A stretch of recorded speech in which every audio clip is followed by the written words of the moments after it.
परिचय। शनिवार को बैडमिंटन मैच होना है। रमेश और उसका मित्र कोर्ट तैयार करने में लगे हैं। देखो, रमेश क्या कर रहा है। उसके हाथ में सफेद चौक का पाउडर है और वह बिंदु लगा रहा है। उसके बाद उसने उस बिंदु से शुरू करके कुछ दूरी तक एक सीधी रेखा बनाई है। आइए अब हम उन विभिन्न ज्यामितीय आकृतियों के बारे में जानें जिन्हें उसने मैच के लिए कोर्ट तैयार करते समय इस्तेमाल की हैं।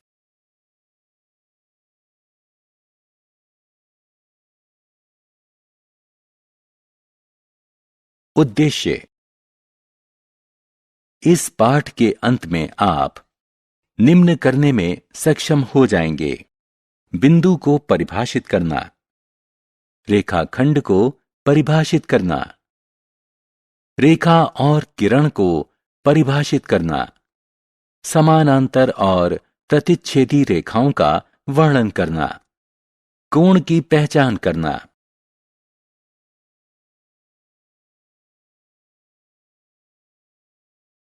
बिंदु। अंग्रेजी के वाक्य के अंत में फुल स्टॉप पूर्ण वाक्य को निर्दिष्ट करता है। फुल स्टॉप एक बिंदु होता है जो कि विमा रहित आकृति है। एक नुकीली पेंसिल की नोक से बनाया गया लगभग ना दिखने वाला चिन्ह डॉट बिंदु की निकटवर्ती अवधारणा है। बिंदु अवस्थिति का निर्धारण करता है या स्थिति के बारे में जानकारी देता है। बिंदु अंग्रेजी के बड़े अक्षरों जैसे ABC से दर्शाया जाता है। ये बिंदु A, बिंदु B और बिंदु C के रूप में पढ़े जाते हैं। रात में आकाश में दिखने वाले तारे बिंदु के प्राकृतिक उदाहरण हैं।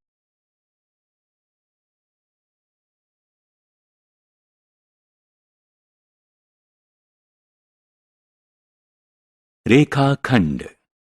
हमारे दैनिक जीवन में रेखाखंड के अनेक उदाहरण हैं।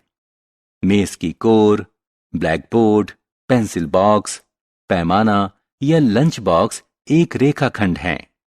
एक कागज लें, इसे मोड़ें और उसके बाद इसे फिर सीधा करें। कागज को मोड़ने के कारण बना चिन्ह एक रेखाखंड है। एक पतला धागा लें और इसे सीधा रखें। यह भी एक प्रकार का रेखाखंड है। दो बिंदुओं के मध्य की न्यूनतम दूरी रेखाखंड कहलाती है। इस रेखाखंड के आरंभ और अंत इसके अंत बिंदु कहलाते हैं। रेखाखंड को इसके अंत बिंदुओं के नाम पर नामांकित किया जा सकता है। हम इस रेखाखंड को AB या BA कह सकते हैं।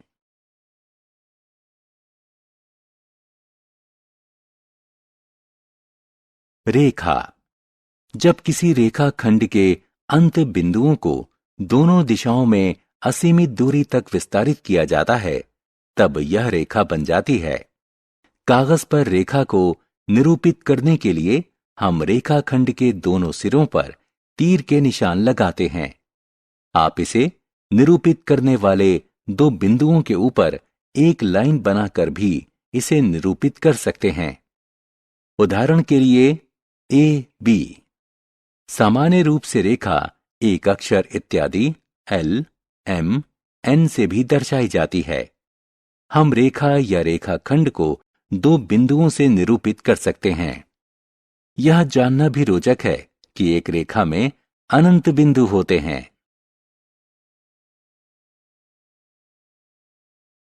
प्रतिच्छेदी रेखाएं। चित्र को देखें।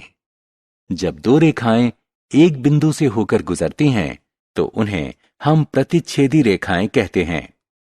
दो रेखाएं L1 और L2 एक बिंदु से होकर गुजरती हैं, तो L1 और L2 प्रतिच्छेदी रेखाएं और P प्रतिच्छेदन बिंदु कहलाता है। हम प्रतिच्छेदी रेखाओं को एक उभयनिष्ठ बिंदु वाली दो रेखाओं के रूप में भी परिभाषित कर सकते हैं। आपके पास प्रतिच्छेदी रेखाओं के अनेक उदाहरण हैं।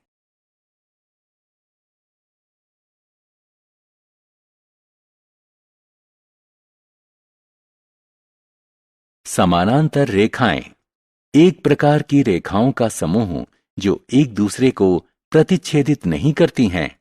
ऐसी रेखाएं जो कभी नहीं मिलती हैं, समानांतर रेखाएं कहलाती हैं। इन दोनों रेखाओं के मध्य की दूरी सदैव समान रहती है। यहां दो रेखाएं L और M हैं, जो एक दूसरे को प्रतिच्छेदित नहीं करती हैं, इसलिए वे समानांतर रेखाएं हैं। हमारे दैनिक जीवन में समानांतर रेखाओं के उदाहरण हैं सड़क के किनारे, रेल की पटरियां, पुस्तक की कोरें।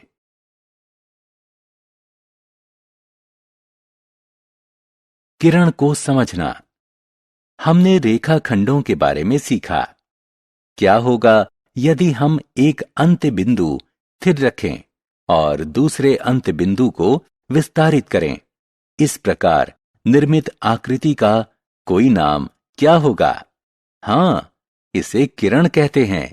आप इसे सूर्य की किरण मान सकते हैं। ज्यामितीय रूप से हम इस स्थिर बिंदु को मूल बिंदु यानी प्रारंभिक बिंदु और इसके विस्तार को यात्रा की दिशा कहते हैं। हम किरण को भी दो बिंदुओं, प्रारंभिक बिंदु और तीर से पहले दूसरा बिंदु के रूप में निरूपित कर सकते हैं। कोण। आइए अब हम कोण के बारे में जानें। अलमारी या बक्से का खुला हुआ दरवाजा एक कोण बनाता है। गणितीय भाषा में जब दो किरणें एक उभयनिष्ठ बिंदु से शुरू होती हैं, तब हम कह सकते हैं कि एक कोण का निर्माण हुआ है। दिए गए कोण में किरण AP और AQ का उभयनिष्ठ बिंदु A है। कोण बनाने वाली दो किरणें उस कोण की भुजाएं कहलाती हैं। कोण बनाने वाली किरणों का उभयनिष्ठ अंत्य बिंदु कोण का शीर्ष कहलाता है। कोण को PAQ नाम दिया जाएगा। ध्यान रहे कि कोण के शीर्ष को दर्शाने वाला अक्षर सदैव बीच में लिखा जाता है। दिखाए गए चित्र में कोण का आंतरिक और बाह्य भाग अलग अलग रंगों से दर्शाया गया है।